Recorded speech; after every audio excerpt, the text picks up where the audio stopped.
என்னோட ஒவ்வொரு கையெழுத்தும் அவங்களோட வளர்ச்சிக்கும் எழுச்சிக்கும் அடித்தளமாக அமையணும்னு நினைக்கிறேன்.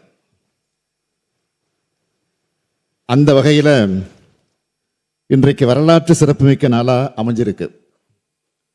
மாற்றுத்திறனாளிகளோட நலன அக்கறையோட பல்வேறு முன்னோடி நடவடிக்கைகளை மேற்கொண்டு வரும் நாம் இன்னைக்கு முக்கியத்துவம் வாய்ந்த 2 சட்ட முன்னோடிகளை அறிமுகப்படுத்த போகிறோம்.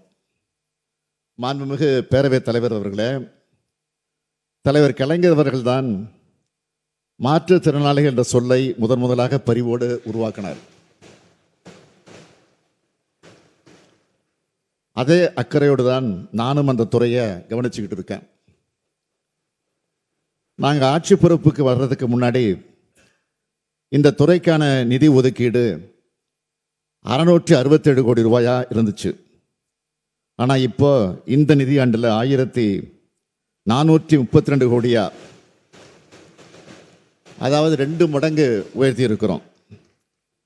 இன்றைக்கு இந்த மானிய கோரிக்கை விவாதிக்கப்பட இருக்கிறது. மாற்றுத்திறனாளிகளுக்கு கருணை அடிப்படையில் மட்டுமல்ல, உரிமை அடிப்படையில் நாம் திட்டங்களை தீட்டி வழங்கி கொண்டிருக்கிறோம். இந்தியாவிலேயே அதிக எண்ணிக்கையில் மாற்றுத்திறனாளிகளுக்கு மாதாந்திர உதவித்தொகை வழங்குகிற மாநிலம் நம்முடைய தமிழ்நாடு தான். மாற்றுத்திறனாளிகள் நலத்துறை சிறப்பு வேலைவாய்ப்பு முகாம்களை நடத்திட்டு வருது. அரசு உயர் பதவிகளில் மாற்றுத்திறனாளிகள் வேலைவாய்ப்பு பெறுவதை ஊக்குவிக்கும் பொருட்டு ஊக்கத்தொகை வழங்கிட்டு வரோம். மாற்றுத்திறனாளிகளுக்கு சுய தொழில் புரிய கடனுதவி வழங்கக்கூடிய திட்டத்தை அறிவுசார் குறைபாடு உடையோர், புற உலக சிந்தனையற்றோர், தசைச்சிதைவு நோயினால் பாதிக்கப்பட்டவர்களின் பெற்றோருக்கு நீட்டி வச்சு அரசாணை வெளியிட்டிருக்கிறோம். அரசு பணியாளர்களுக்கான தேர்வுகளில் மாற்றுத்திறனாளிகளுக்கென நடைமுறைப்படுத்தப்பட்டு வரும் 4 விழுக்காடு இடஒதுக்கீடு மூலம் கடந்த 4 ஆண்டுகளில் இதுவரை 493 மாற்றுத்திறனாளிகள் அரசு பணியை பெற்றுள்ளார்கள்.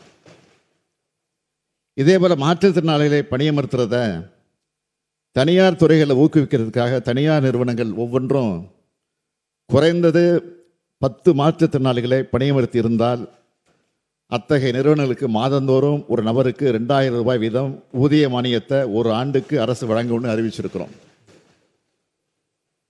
மாற்றுத்திறனாளிகளுக்கு உதவும் நவீன கருவிகள் வழங்கும் திட்டம் 125 கோடி ரூபாய் செலவில் செயல்படுத்தப்படும்னு அறிவிச்சிருக்கிறோம்.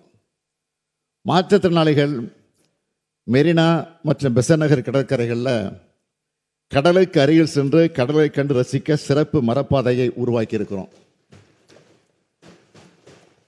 இதுக்கெல்லாம் மகுடம் வைப்பது போல மாற்றுத்திறனாளிகளின் குரல் உள்ளாட்சி அமைப்புகளில் ஒலிக்கணும். கடந்த பிப்ரவரி 27ஆம் நாள் குளத்தூரில் நடைபெற்ற தஞ்சை பெரியார் அரசு பல்நோக்கு மருத்துவமனை திறப்பு விழாவில் இதை நான் அறிவித்தேன்.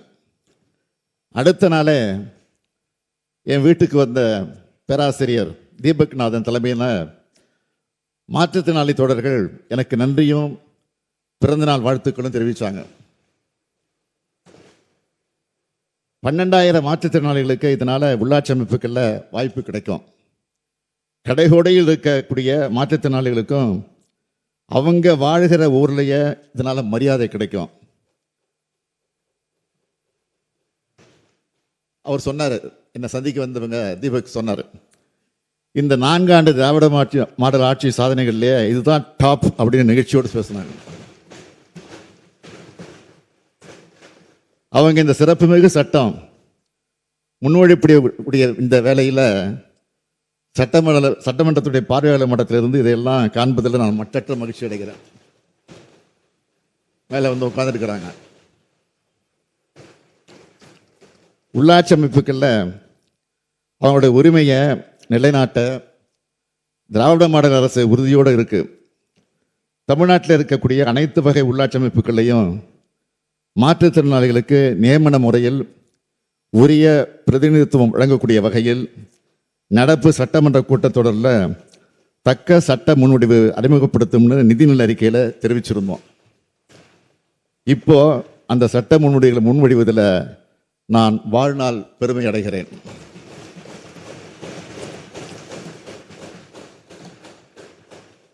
அருந்ததியின மக்களுக்கு 3 விழுக்காடு வழங்கும் சட்ட முன்வடிவுகளை இதே மாமன்றத்தில் தாக்கல் செய்யக்கூடிய பெருமையை நான் அடைஞ்சேன்.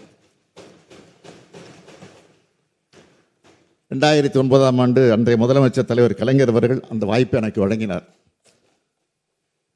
அன்னைக்கு இருந்த அதே மனநிறைவோடு நான் இன்னைக்கு உங்க முன்னாடி நிற்கிறேன்.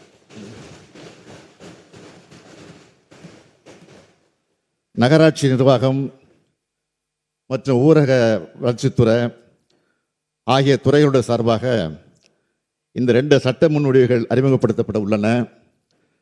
தமிழ்நாட்டில் இருக்க அனைத்து உள்ளாட்சி அமைப்புகளையும், அதாவது கிராம ஊராட்சி, ஊராட்சி ஒன்றியங்கள், பேரூராட்சி, நகராட்சி மற்றும் மாநகராட்சிகளில் மாற்றுத்திறனாளிகள் நேரடியாக தேர்தலில் போட்டியிடாம நியமன முறையில் உறுப்பினராகப்படுவாங்க. இது மூலமா உள்ளாட்சி அமைப்புகளில் மாற்றுத்திறனாளிகளோட பிரதிநிதித்துவம் உறுதி செய்யப்பட்டு அவர்கள் தங்களுக்கான வாய்ப்புகளையும் சிறப்புரிமைகளையும் சமமாக பெறுவதற்கு இந்த சட்ட முன்வடிவுகள் வழிவகுக்கும். இது எல்லாருக்கும் எல்லான்னு இந்த அரசு தொடர்ந்து வலியுறுத்துகிற சமூக நீதி அடைகிறதுக்கான மற்றும் ஒரு முன்னெடுப்பு. இதனை நடைமுறைப்படுத்துவதற்காக தமிழ்நாடு ஊராட்சிகள் சட்டம் 1994, தமிழ்நாடு நகர்ப்புற ஊராட்சிகள் சட்டம் 1998 ஆகியவற்றில் திருத்தங்கள் முன்மொழிந்து சம்பந்தப்பட்ட துறைகள் மூலம் இந்த அவைக்கு வழங்குகிறேன்.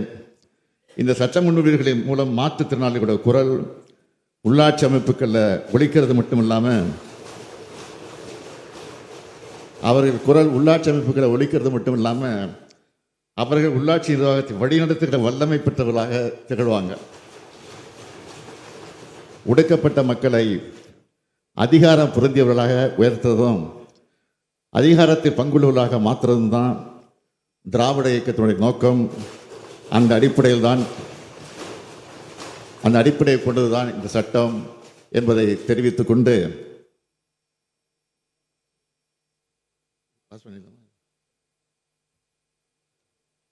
மாண்புமிகு பேரவைத் தலைவர் அவர்களே, 2025ஆம் ஆண்டு தமிழ்நாடு நகர்ப்புற உள்ளாட்சி அமைப்புகள் திருத்த சட்ட முன்வடிவை அறிமுகம் செய்ய அனுமதி கோருகிறேன்.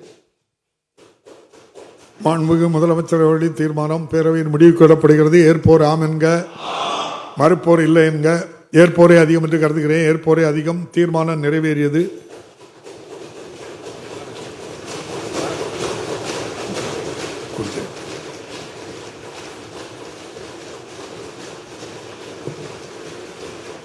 மாண்புமிகு முதலமைச்சர் அவர்கள். மாண்புமிகு பேரவைத் தலைவர் அவர்களே, மேற்படி சட்ட முன்வடிவை அறிமுகம் செய்கிறேன். 2025ஆம் ஆண்டு தமிழ்நாடு ஊராட்சிகள் 2ஆம் திருத்த சட்ட முன்வடிவு. மாண்புமிகு முதலமைச்சர் அவர்கள்.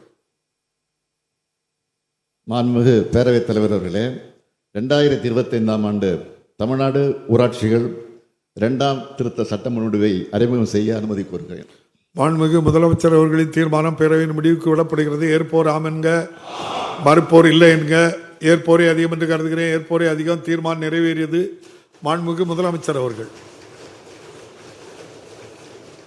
மாண்புமிகு பேரவைத் தலைவர் அவர்களே, மேற்படி சட்ட முன்வடிவை அறிமுகம் செய்கிறேன். 2025-26ஆம் ஆண்டுக்கான மானிய கோரிக்கைகள் மீது விவாதமும் வாக்கெடுப்பும். மானிய கோரிக்கை 52 மாற்றுத்திறனாளிகள் நலத்துறை. மாண்புமிகு பேரவைத் தலைவர் அவர்களே, இந்த சட்ட திருத்தத்தினால் விளையப்போகும் பலன் பற்றி ஒரு விவரத்தை குறிப்பிட விரும்புகிறேன். தற்போது நகர்ப்புற உள்ளாட்சிகளில் தேர்ந்தெடுக்கப்பட்ட உறுப்பினர்களில் 35 பேர் மட்டுமே மாற்றுத்திறனாளிகள் ஆவார்கள். ஆனால் இந்த சட்டம் நிறைவேற்றப்பட்ட பிறகு சுமார் 650 மாற்றுத்திறனாளிகள் நகர்ப்புற உள்ளாட்சிகளிலும் 650 மாற்றுத்திறனாளிகள் நகர்ப்புற உள்ளாட்சிகளிலும் 12,913 மாற்றுத்திறனாளிகள் கிராம பஞ்சாயத்துகளிலும் 388 மாற்றுத்திறனாளிகள் ஊராட்சி ஒன்றியங்களிலும் மாவட்ட ஊராட்சிகளில் 37 மாற்றுத்திறனாளிகளும் நியமனம் செய்யப்படுவார்கள். அவர்களது குரல் அந்த உள்ளாட்சி அமைப்புகள் எல்லாம் எதிரொலிக்கும். இந்த சட்டத்தினால் விளையப்போகும் மிகப்பெரிய நன்மையாகும் என்பதை இங்கே நான் குறிப்பிட விரும்புகிறேன். 2025-26 ஆண்டுக்கான மானிய கோரிக்கைகள் மீது விவாதமோ வாக்கெடுக்குமோ? மானிய கோரிக்கை 52 மாற்றுத்திறனாளிகள் நலத்துறை, மாண்புமிகு சமூக நலன் மகளிர் உரிமைத்துறை அமைச்சர் அவர்கள். மாண்புமிகு பேரவைத் தலைவர் அவர்களே,